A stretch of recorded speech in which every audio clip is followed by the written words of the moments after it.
Hundreds of children have been hurt or killed by getting tangled in cords hanging from window blinds, or blinds that you find in homes and apartments across the country. Right, and last night we showed you why federal regulators want these blinds taken off the market. Now Denver7 investigator John Ferrugia is talking with a Colorado mechanical engineer. And John, he's analyzed these products piece by piece to break down the danger. Yeah, that's right. Ben Railsback has been studying this issue for years, testifying in civil trials where parents have sued manufacturers.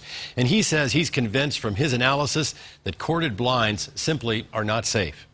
The problem with a blind like this is that you have a very long pull cord. Railsback studies various corded and cordless window products in this area of Knott Labs in Centennial.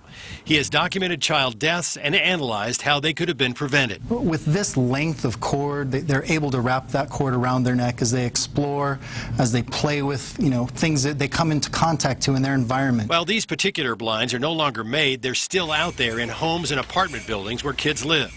And the hanging cord is not the only danger.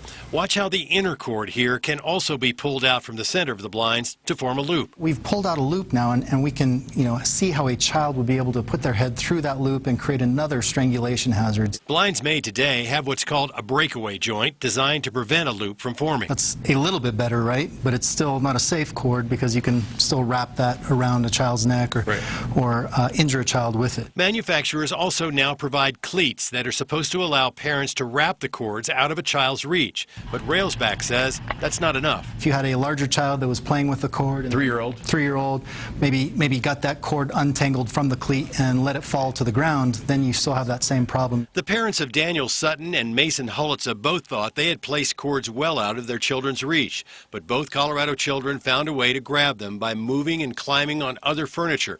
Daniel died.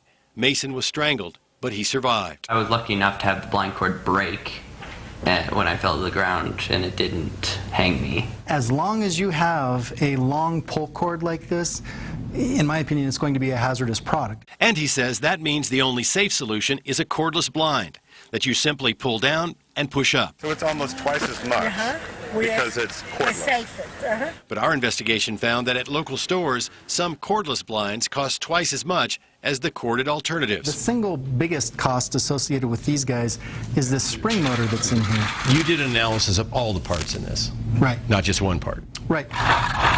The spring motor itself is a fairly cheap part. We've seen spring motors out there that are probably $5 to $10. That single component in my engineering analysis doesn't really justify doubling the cost of this particular blind.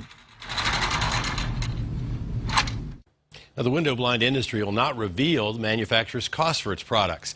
The Consumer Product Safety Commission is asking manufacturers to stop making the corded window coverings, but the industry is fighting back, claiming that simple warnings and education have reduced child deaths in recent years. However, several major retailers, including Target and IKEA, are now taking corded blinds off their shelves.